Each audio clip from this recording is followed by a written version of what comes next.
So that is a closed system. In science, they would call that a closed system. All that's happening is thought, feeling. And no one can break into that. Okay? No one can intervene on that. It's as soon as you have the thought, you're going to have the feeling. Okay? Now, if you go away from this DVD and the only thing you get out of it is, gee whiz, I didn't realize it. My feelings were caused 100% by my own thoughts.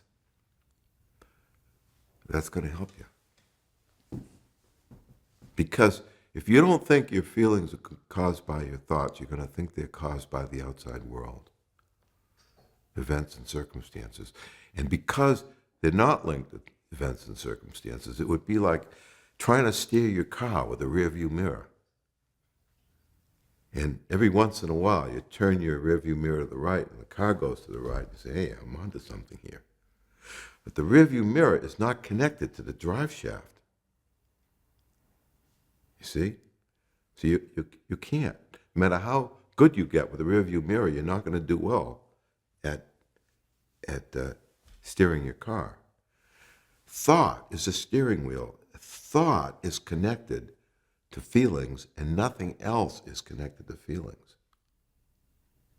Now, what happens to people when they realize this is let's say they get, I don't know, they have an exam that they have to do, and they get tense and tight about it, and then they get more tense and they get more tight, and then they suddenly wake up and they say, whoa, I'm thinking myself into a tense state. My thought is making me tense right now. But for that thinking, I wouldn't be tense. Okay? So all of a sudden, when they realize that in real time as an insight, it will not get any worse, and it will start to fade because they won't be as frightened because, oh, it's just my own thoughts.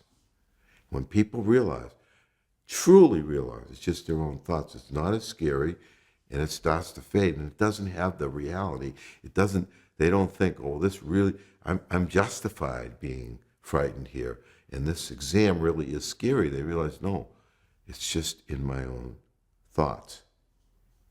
Okay? So their mind calms down a little bit. And they start getting a new thought, wiser thought. And they think, they see the exam in a different light. And they realize, gee, if I'm not tight, I'll do great in the exam. And I'll do my best. And they realize it's not the end of the world. And there's a lot of wise thinking that comes when people's minds clear up a little bit. So when their personal thinking gets neutralized by realizing it's just thought, they have new thinking, wiser thinking that serves them. Let me give you an example of what this looks like in real time. Husbands and wives, parents and children, they have discussions. Okay? And sometimes the discussions work out really well. They reach a meeting of the minds. And sometimes they go in the other direction. They get adversarial, more conflict. Both people walk away unhappy. The only time, the one thing that's in common with discussions that don't work out is the feeling of the participants during the discussion. Because when people are caught up in their thinking, and they know they're caught up because they don't have a good feeling, they don't think well, they don't listen well, they don't respond well, they don't have good ideas. Everything works against them. And when they're not, when they have that feeling of well-being and their mind is free, they have good ideas, they listen well, they have a good feeling about, respect, and the discussions go really well.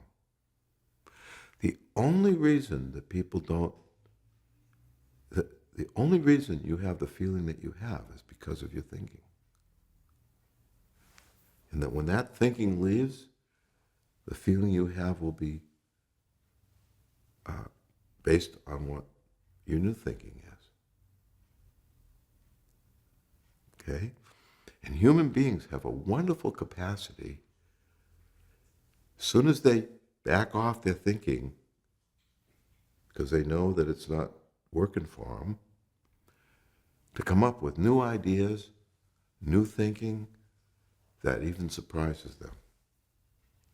You have this infinite capacity for genius and creativity. And that is awakened when people understand the nature of our thinking and the link that it has to feelings. It's, I know this sounds really simple. And the reason it sounds simple is because it is really simple. You get 40 people in a room and every one of them, without realizing it, is generating these thoughts. These thoughts are brought to life by consciousness, brought to the senses, and then they have an experience and a feeling as a result of that thought. If they know that that's what's happening, it's very different. They have a learning curve. They learn how to change their minds, how to get over their reactions. If they don't understand that, they try to do all the correction out in the world. They try to get their mate to be nicer and their kids to be nicer and the environment to be nicer, and they're steering with the rearview mirror. One of the things that people ask when I talk about the way thought works, the link between thought and feeling, is they say, well, George, what does it look like? What happens? I mean, suppose a person does have really good thought recognition. Suddenly, out of the blue, they remember, wow, it's just my thinking. Well, what happens is, in my mind, it's humbling to people. It's humbling. Oh, you mean I brought this on myself? And they get a little humble, and the humility gives them a nice feeling. Humility is a really nice feeling.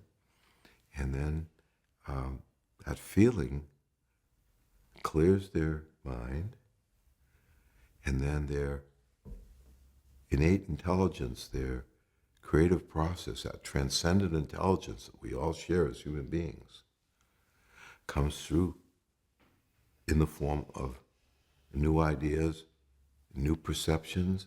They see the situation differently. And it's a very natural process.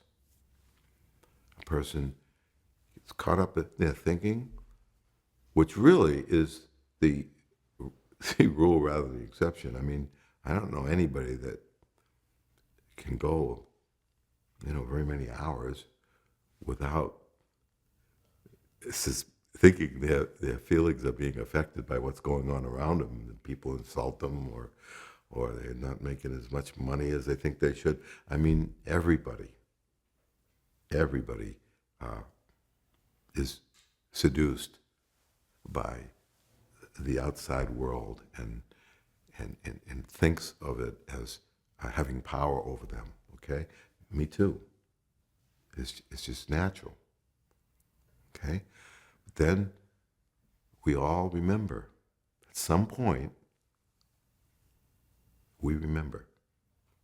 So the thing that helps us to remember is remembering that your feelings are a guide they tell you when you're caught up and how badly you're caught up, when your thinking is not so good, and how bad it is. So if you feel bad, feel angry, it tells you that you have a certain level of certain angry thoughts.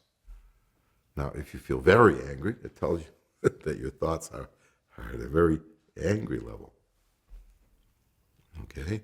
And people who are exposed to this idea even will have it occur to them, wait a minute, this anger is coming from me, not from the insult. It's just my own thinking. And it's just my own thinking creates a feeling of humility, a feeling of understanding. Their thoughts dissipate. Might happen right away, it might take a while. And then they're left in the moment, in real time, and they have that insight and that new thinking that I referred to earlier. Human beings, this is what it is to be a human being, caught up in real time. You feel a sense of ease, and you get caught up, and then you get a sense of ease. It's like my old partner, John, from San Francisco. We worked together, and he used to teach Greek dancing.